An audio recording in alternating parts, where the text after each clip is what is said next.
Bismillah, alhamdulillah, wassalatu wassalamu ala rasulillahi wa ba'd. Nabi Sallallahu Alaihi Wasallam adalah pribadi yang mudah, yang fleksibel, yang menyenangkan. Jika ada masalah dan beliau harus memilih, maka beliau akan memilih yang paling mudah dari persoalan atau masalah tersebut. Beliau tidak mau memberatkan umatnya, tetapi tidak dalam masalah hukum Allah. Karena jika dalam urusan hukum Allah, beliau tidak akan mau mundur sedikit pun, beliau akan tegakkan dengan seadil-adilnya.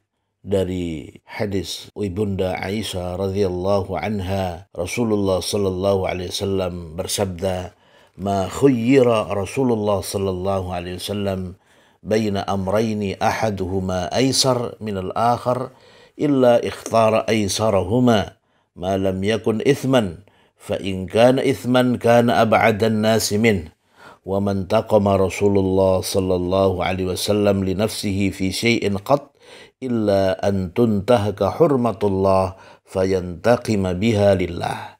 Rasulullah sallallahu alaihi wasallam tidak pernah mendapati dua perkara, kemudian salah satunya lebih mudah kecuali memilih yang paling mudah, selama bukan suatu dosa.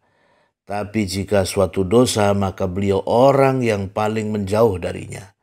Rasulullah sallallahu alaihi wasallam tidak pernah membalas dendam ketika pribadinya disakiti, kecuali jika larangan Allah Subhanahu wa taala dilanggar, maka beliau membalas karena Allah, artinya bukan karena pribadi atau karena diri beliau. Hadis ini diriwayatkan oleh Imam Muslim nomor 6193. Artinya bahwa kita tidak boleh untuk bermain-main dalam urusan hukum Allah. Hukum Allah itu harus benar-benar ditegakkan.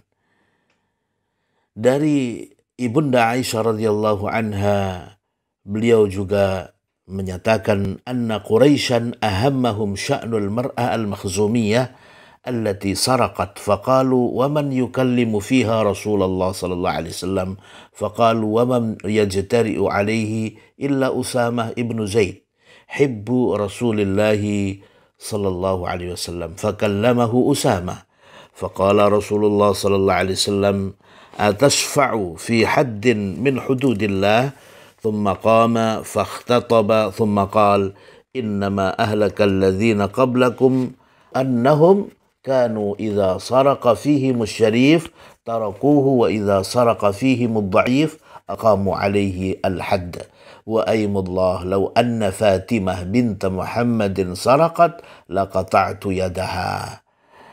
Sesungguhnya orang-orang Quraisy merasa galau dengan keberadaan wanita Makhzumiyah yang mencuri. Mereka berkata, siapa yang melobi Rasulullah SAW agar hukuman potong tangan tidak dilaksanakan atasnya? Mereka berkata, tidak berani berbicara kepada beliau untuk melobi kecuali Usama bin Zaid. Dia sangat dikasihi Rasulullah SAW. Maka Usama melobi Rasulullah SAW. Rasulullah SAW menjawab Usama, apakah engkau hendak membatalkan salah satu hukuman had yang sudah diputuskan Allah? Kemudian Nabi SAW berdiri untuk berkhutbah dan bersabda, sesungguhnya yang menjadikan binasa orang-orang sebelum kalian, jika yang mencuri di antara mereka golongan terhormat, maka hukuman had dibatalkan. Tapi jika yang mencuri golongan lemah, maka hukuman had dilaksanakan. Demi Allah, kata Nabi SAW, sekiranya Fatimah binti Muhammad mencuri, pasti saya sendiri yang memotong tangannya. Hadis ini ada di dalam Sahih Al-Bukhari nomor 3475. Artinya tidak ada belas kasih, tidak ada kasihan bagi siapapun yang melanggar hukum. Bahkan seandainya Fatimah binti Muhammad, anak atau putri kecintaan Rasulullah SAW sendiri yang umpama mencuri, maka akan ditegakkan dengan memotong tangan putrinya yang beliau cintai. Karena untuk dan dalam rangka menegakkan hukum Allah Subhanahu wa ta'ala. sehingga hukum itu tidak boleh tajam ke bawah, tumpul ke atas. Artinya hanya dilaksanakan untuk orang-orang miskin dan orang-orang lemah. Tetapi ketika berhadapan dengan orang-orang kaya, para pejabat, orang-orang terhormat, lalu tidak dilaksanakan. Semoga kita bisa berbuat adil dalam menjalankan hukum Allah dengan seadil-adilnya.